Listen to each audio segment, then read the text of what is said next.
we're looking into the ProTube ProVolver, a VR controller that brings realistic feedback to your VR shooter games. In this video, I'll walk you through everything you need to know, how to set it up, how to get it working with both Quest and Steam VR games, and my honest thoughts and opinions. Let's start with how the ProVolver actually works, because this is what sets it apart from simpler gun accessories like the 𝐂𝐻𝐿 𝐂𝐻𝐿. Unlike the 𝐂𝐻𝐿 𝐂𝐻𝐿, which just activates whenever you pull the trigger, the ProVolver requires games to specifically add support for it using ProTube's SDK. This means developers can precisely control when and how the haptics fire, matching them to specific in-game events like different weapon types or even reload animations. On Quest, this means you'll need to play games that officially support it. For Steam VR, you've got three options: officially supported games, community-made mods that add support, or using ProTube's companion app as a fallback for unsupported games. The big plus is that when a game properly supports it, the experience is much more refined. You get feedback for different weapons, no accidental triggers from menu interactions, and even subtle effects like reload haptics in certain games.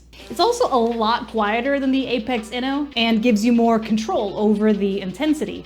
The downside, your game options are more limited unless you're willing to use the companion app, which honestly doesn't feel quite as polished as native app support. So basically, the ProVolver provides better haptics, but fewer games out of the box. I'm testing the Quest 3 or Quest 3S version, but ProTube makes versions for almost every major headset out there: Focus 3, XR Elite, Quest 1, Rift S, Quest 2, Pico 4, and Valve Index. When ordering, you can choose whether you're primarily right or left-handed, and whether you want the front hand extension, which I highly recommend getting.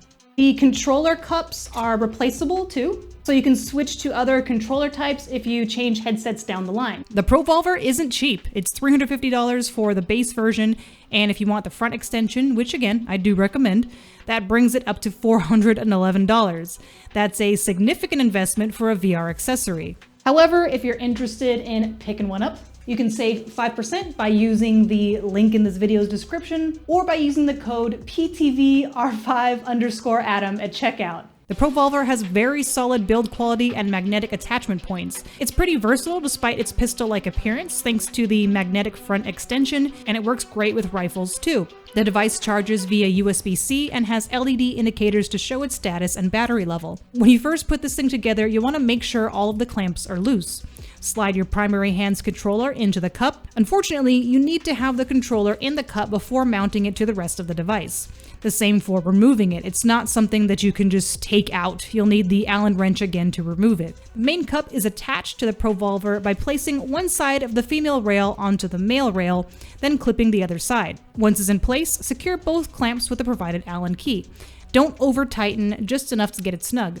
If you're planning to use the front extension, you'll need to attach the magnetic bracket. You've got two position options, higher or lower, depending on your preference. Secure it with screws, then add the front mag cup. There's also a convenient thumb screw for adjusting the position. The magnetic system makes it super easy to remove for quick reloads once you get that muscle memory down. Now for the fun part, getting this to work with your games. For Quest users, power on both your ProVolver and headset, then head into your Quest settings. Go to Quick Settings, then Settings, Devices, and find the Bluetooth option. Look for Force Tube in the pairing menu and pair. Remember that this only works with specifically supported games, and the Quest supported games list is honestly a little bit smaller than I'd like. I'll put a link to the full list of supported games in the description. For testing, I tried it with 𝐂𝐎𝐍𝐿 2 and Sweet Surrender. Most games require you to enable ProTube or haptics in the in-game settings, and sometimes you'll need to restart the game after enabling them. I did run into some minor connection quirks with the Quest. If the ProVolver turned off, it would show as disconnected in my Quest Bluetooth settings and wouldn't reconnect. The fix is to unpair it, turn off your headset, turn it back on, then repair and relaunch the game. This happened frequently enough that I got into the habit of just unpairing the ProVolver before turning off my headset, then repairing it whenever I turned it back on. Not too big of a deal. For Steam VR, you've got 3 different ways to use your ProVolver: native support, community mods, and the ProTube Steam companion app.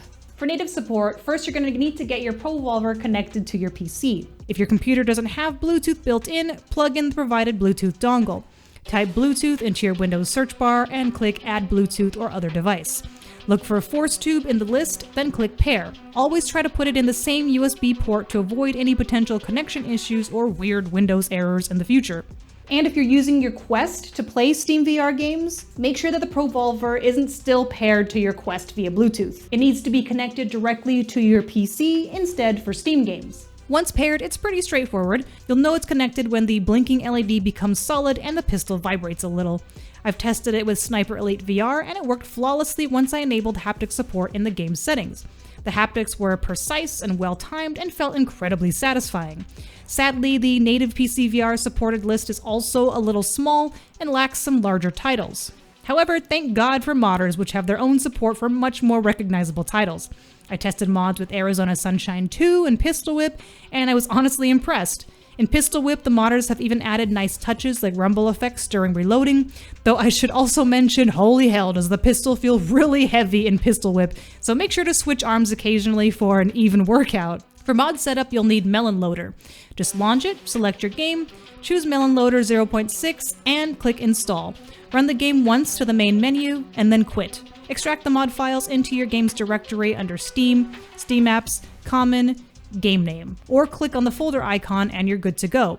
This may vary depending on the mod, so just make sure you check each individual mod's instructions. I'll put links to all the mods in the description below. For everything else, there's the ProTube Steam Companion app, a free download on Steam that's meant to create backwards compatibility for any Steam VR game that doesn't have native support or mods. The idea is cool. It's supposed to detect when you pull the trigger on your in-game weapon, converts these events into signals, then sends them to your ProVolver to create haptic feedback. In theory, this should make the ProVolver work with almost any Steam VR game. However, in my testing, I have to be honest, while it works, it's not the best experience. I tried it with several games, including Hard Bullet and Blast On. In Hard Bullet, the haptics would trigger with any UI interactions, and in Blast On, it just seemed to also react to anything happening with the hand, even gripping weapons. I tried adjusting various settings, but couldn't get it quite right. The app has two modes, default and advanced. In default mode, you can adjust basic settings like kick power and rumble threshold. Advanced mode gives you more control over specific channels and custom patterns, but it can be a little overwhelming if you're just getting started. The companion app is useful for checking battery life and organizing channels if you have multiple ProTube devices, but I can't really recommend the auto haptics feature. It's just too unreliable and hard to dial in. The constant need to change settings and refocus the game makes it confusing to tell if it's the haptics themselves not working right, a setting issue, or if the game is in focus or not. After spending so much time with the ProVolver, I have some mixed feelings. When it works well with natively supported apps or community-made mods, the experience is fantastic. The haptics feel great, it's a lot quieter than options like 𝐂𝐻𝐿, and this magnetic front extension really helps when it comes to stability, and especially helps when it comes to rifle setups as well. However, there are some drawbacks to consider. The Quest and Steam native game support is a little limited right now, and with the Steam Companion app, while a nice idea for expanding compatibility, it just isn't quite there yet in terms of reliability. Setup is also a bit more involved compared to other sort of similar options, and at $350 or $411 if you get the front extension as well, it's definitely an investment. But if you're really serious about your VR shooting games and you primarily play a lot of the games that are on their native supported list or community mods list, the quality of the experience might justify the price. Again, if you're interested in picking up a ProVolver or any of ProTube's other offerings, I've got a link to 5% off in the video description, or use code PTVR5_Adam at checkout.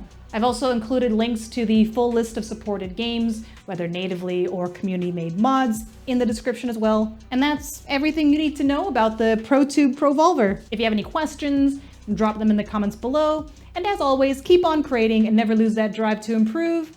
I'll see you in the next one.